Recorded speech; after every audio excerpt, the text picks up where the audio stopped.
welcome to Friday Night Vibe. Woo! You're, All right. you're here with J.C. Robinson and my co-host, Miss Rochelle Blakeney. Good evening, everyone. All right, so we have three special guests here with us tonight. We're going to start by introducing them. First, we have Miss Tanika Moore. Yay!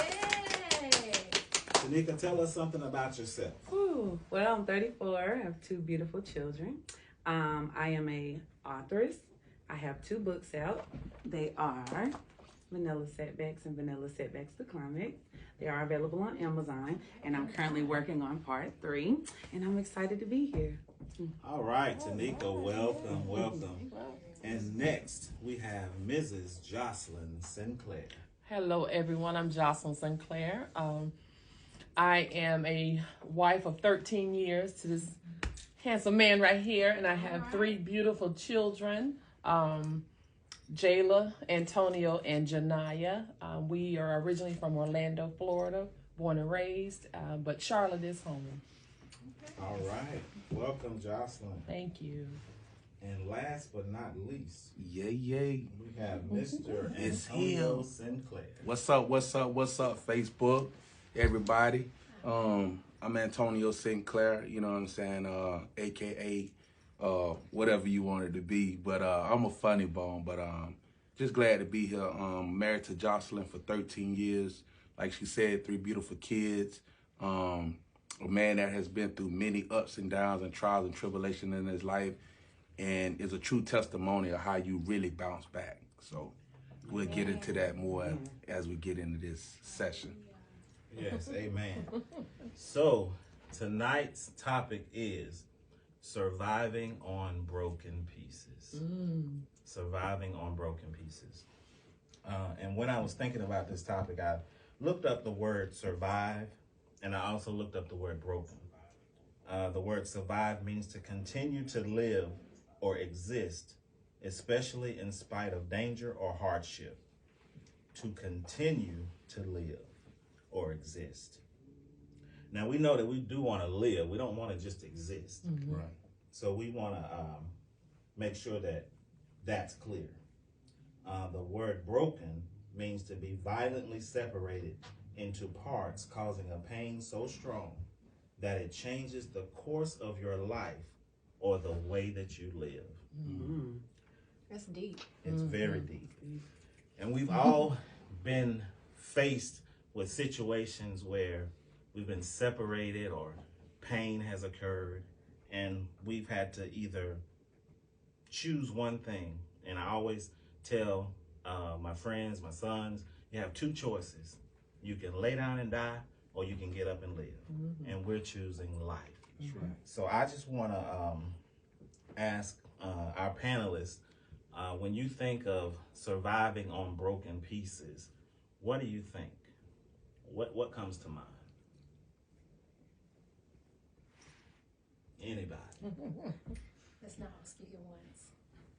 Well, I'll go ahead. Surviving on broken pieces, you know, as a little girl, mom and dad were married and separated and divorced. That was a lot of brokenness that I dealt with because I didn't have that father figure. And then my mother remarried. But basically, I think it was more of my faith, learning early on in life who I really was and what I was called to do. But in spite of that, it causes you to go different directions in your life as a woman because you've had that brokenness and you've not had that stability or security. So sometimes we make different choices that might not be always the right choice, but at the end of the day, your faith will pull you up out of those situations. Definitely. And I think, you know, also adding to that is as far as a person that has been through the judicial system, surviving on broken pieces, because it's like when you come from a place of incarceration back out into the real world, you have a lot of odds against you, you know, especially if you know, of a minority of Black descent. Plus, you know, you got a felony on your record. So people are not as receptive to you. There's a lot of brokenness that you have to put back together yourself because of what you allowed yourself to get into and be involved in. So I think that being a survivor of broken pieces, I think my broken pieces were my catalyst to get me where I am as a man today. The doors being closed, the different challenges that you face. They saying you're coming out into the world, you can't get a job. I'm a survivor of that. I'm a testimony that I had 10 jobs at one time. Wow. And each one of the jobs were better than the first one. Wow. So I took my broken pieces and I allowed it to be a catalyst for me. I didn't praise it, or I did not, put it on a pedestal, but I allowed it to be something to the next gen or the next person that may have came from that type of situation to say, hey, if I made it with this type of record or this type of situation, you can as well. It's, God has no respectable person. Right. Each one of us has a measure of faith. It's just how you choose to use your measure of faith in your broken situation. Right. And the thing about it is, You want You Tanika to tell her part first? go ahead. I was just gonna say, like, me being a wife, a mother, we wear a lot of hats. And sometimes you can lose yourself playing all those roles. Like, I gotta be a mama, I gotta cook, I gotta clean up, I gotta be here for everybody. Even if I'm sick, I gotta still go. And sometimes we're so busy trying to impress everybody else, we just say, forget you. And sometimes you have to take that and say, I'm human too. I'm being strong for y'all. Who gonna be strong for me? So I think, and then growing up and I watched my parents be together and then they separated and everybody kept saying, well, when they divorce, you're gonna see a difference. And I'm like, no, they're not. They gonna still love me. And watching them talk about each other and disrespect each other and watching people settle because they don't want to be alone. I caused myself to settle because I didn't want to be alone. I endured a lot of that because that's all I knew. That's all I saw. So I can now say I broke the generational curse. Amen. And it feels good. That's a good thing. It feels good. Yes, that's awesome. Go ahead, Lynn. What was you gonna say? What I was going to say was basically piggybacking off of what Antonio said. A lot of times we face brokenness and then we have to put our pieces back together. And sometimes those pieces look different. But it doesn't mean that we're still the same person. But sometimes the pieces that we had to put back, sometimes things have to be removed from our lives. Yes. Some things God takes away from us just because he knew that we aren't strong enough to say, I don't need that. That's not for me. Yes. That's not what God has for me. Yes. But sometimes we have to take the brokenness and put the pieces back together different, just like a puzzle. When you get the puzzle, you open the box, it's in 1,000 pieces. Right. You have to put that puzzle together and piece this piece to that. And when you put the wrong piece there, it's like, that didn't fit. Yeah. So some things just don't fit. Right. And we have to make sure that we put the pieces back like they're supposed to be. That's right. And even in that, if I can piggyback off that, even some of those pieces may be for later on in life. Oh yeah. You understand? Some of those, the pieces are a part of the puzzle, but sometimes that piece you just have to hold for a minute. Right. You know what I mean? Because it may not be that exact time for you to put it in that place. Right. Maybe you have to do a little more sanding. Maybe you have to do a little more grinding. Right. Maybe you have to even restructure the whole picture. Oh yeah. Yeah. You understand what I'm saying? And then that same piece that couldn't fit would probably be in this right place at the right time. Right. Timing is everything in the process, It is. That's good. I was gonna say, because we're talking about pieces, and for those that are watching, can y'all just give a little backstory to how those pieces was formed or came together? A little history for people who's watching, because they're like, okay, so what are you talking about? You're talking about this, but what's the history behind it? So can we talk about that? I think that a lot of the pieces come from childhood. Yes. Sometimes we have to go back.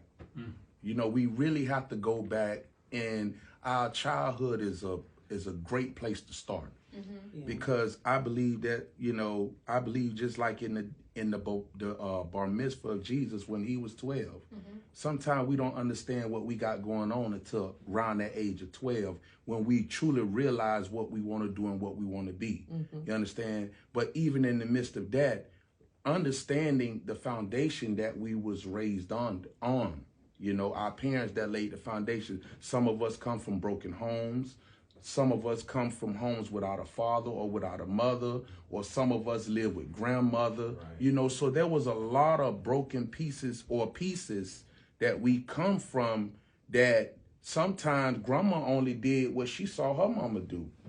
You know, so it started a chain reaction. It started a repeated phase, generational curses, as you talked about. You know, your mother may have ended up being molested, not telling you what went on. We just sweeping things under the rug. And we see that a lot in our Right. culture, Yes. A lot. You know, and I think that's where our young men are coming to this place of dysfunction. A man don't supposed to cry, a man supposed to toughen up. Hey, we human. What you mean we don't supposed to cry? We got pieces, that broken pieces in us that was passed down from our dad, that was passed down from his dad. And you know, it's funny that you say that, because I have a 5-year-old son, for those of you who don't know, and I found myself saying, don't cry, you know, be a big boy, you're a big boy, don't cry. And then one day I was just like, he's entitled to his feelings as well. Like, that's the problem with our community. We tell our boys, don't cry, suck it up, be a man, be a man. But when he gets older, he gets his own family, start dating, he don't know how to show any emotion. You know, and then he's like, well, I keep it to myself. I don't like talking about it. I keep it bottled in. And then he dated a nice young girl. He don't even know how to treat her. He don't know how to be affectionate with her. You know what I'm saying? So I had to go back and correct myself, saying, you know what? What's wrong? Talk to mommy. What's bothering you? Because nobody ever say that. But not to interrupt you. And even with young ladies, I have a 21-year-old, and I had to teach her, even at a young age, I teach, no matter the situation, the good, the bad, the ugly, whether you right or wrong, you come to me, we can talk about it. But if you lie or you mischievous or whatever that is, then there's consequences for it. But we have to, in our culture, especially today, because mental health, these babies are keeping all this stuff in, and one little thing triggers them. So we have to be able to talk to them and let them know, you can come to me and talk to me about anything. I don't care if you dead, dirty, wrong. You come to me, we gonna talk about it. But if you lie to me or you withhold it from me, then there's consequences. So that's where we go back to where we have to break those generational curses. We have to break those pieces that have been molded for so many generations after generation. We got to break those things. And there you go back to the puzzle. You may have that picture, but sometimes you may need to recut them puzzle pieces. You know, and they need that, especially our children. They need to know that we're there for them, not just send them off to school to a babysitter. They come home, do your homework, do your chores, and go to bed. No, we need to spend that quality time. We need to get back to the dinner table and have that conversation. How was your day today? See what they're thinking and what they're feeling. Because they do have a voice, and you want them to be solid in every aspect of their lives, not confused. And I don't know if I should be crying or not, or if I need to toughen up or not, or what. No, they got to have that foundation of knowing they are somebody and they have a voice. You be respectful with that voice. Don't get it twisted. But you have a voice, and you're giving them that avenue. You grow with them. You grow with them. When they get a certain age, they don't no longer need your parenting. They need your counsel. That's it. And we have to make that determining factor. When you grow with your children, you grow with them, and they no longer become a parent. You become their counselor. Because at that point, 21, you are an adult. I'm just here. If you were to fall, I'm here. I'm going to let you fall. It ain't going to be because, well, mama, you told me to do it this way. No, because see, then here I am carrying on a generation of broken pieces again because I was taught that way. No, that ain't, it's unfortunate. Sometimes what we were taught ain't always been the right way. That's right. But we use the Bible as a foundation for our children, and you train them up. And when they go, it won't leave them. And think about this here, even when you, and I keep hearing everybody, talk about the compounding of the broken pieces. You understand? It's like a bone that's been broken. if you never go to the right physician to get that bone set the right way, Right. it can grow in a disformative way. That's true. And then when you're able to go to a physician, what do they have to do? They have to re-break it again Break it again. and reset it again, because now it's out of order, it's out of place. And if we continue to allow it to grow that way, or allow the broken pieces to compound that way, it's gonna mend that way. Right. You understand? And when it mends that way, sometimes we have to re-break it. To break it again. Yes. We have to re-break things. So if we don't start at the foundation and understand from childhood, where did this derive from? Right. How did I come to this place? Right. You understand what I'm saying? Black men, how did we get here? Black women, how did we get here? White women, how did we get here? White men, how did we get here? Because not only in our culture, other cultures are dealing with it as well. Yes. But some people are afraid to speak out and, elaborate on it or get help. It's very taboo in our culture. Very so in our culture. Yeah, because it's always because I said so. They're like Right. that's been said Right. a lot. That's Yes. good. That's And good. people judge me Yes. the way I raise my kids. I always ask them, if we go through the drive-thru, what do you want? I let them order their own food. So when they get older, they can make their own decisions. They Right. know what they want. If they don't want it, they'll tell you. That's Right. good. So Right. that's how I ran. They're like, well, you need to order this for them. You need to no. Right. I need to train them up. So when they leave me or when they by themselves, they know how to make their own decisions and they won't need to depend on me. That's good. That's true. And it's not because I said so and this is what you're gonna get. right. And I think people put one thing I would say, this is something I love to say because of some stuff I'm dealing with now. Stop putting a band-aid on everything. Yeah. Like if you that's good. have mommy and daddy issues, tell your mom and daddy. I don't like how you talk to me. That's right. I don't like how you used to leave me at home by myself. Right. I don't like how you just felt like you had to have a life. Like I needed that because you'll start to notice when you have children where you feel like you're doing what's best for them, you're tearing them away from you because you haven't got that closure. And to me, it's never too late to heal something like that. I'm 34 years old, but I had an intervention with my mom probably like last year. And I was like, I don't like how you take from me. I don't like how you take from me. What do you mean? I'm like, as far as like, if I have something, or like, let's say, I'm maybe want to take my kids shopping. It's, well, you didn't take me shopping. You didn't buy me anything. Right. You bought your kids something. You didn't buy me nothing. I wanted that too. And I had to figure out, why do you do that? Wow. I wanted to know why. And I'm going to tell you, when I found out, I lost my aunt. And I had the intervention the same night of the funeral. Wow. But I needed it because it was so heavy. And I didn't want it to be where my mom on her deathbed and I'm asking questions. So I asked, why do you take? Why do you feel like I got my own family? Why do you want what I have? But I realized that when she was younger and she started to work and she started to get money, her mom took from her. Wow. Her mom took from her. Wow. So I never understood. I was like, but I don't have to call you every time I go somewhere or when I want to buy myself something. And I started hiding things because I'm like, well, I don't want to post nothing on social media. And she called me and be like, y'all went out to eat. He didn't invite me. Everything's not for you. That's my time with my children. Right. And I have a 16-year-old and I have a 10-year-old. And I'm eye level with my kids. We paint, we color, we watch cartoons. I'm that parent. I've grown with my children. And I love that. But the lack of affection that I got when I was younger, it causes me to overdose with them. Yes, ma'am. We say our prayers at night. I mean, that's how I am. And I love my children.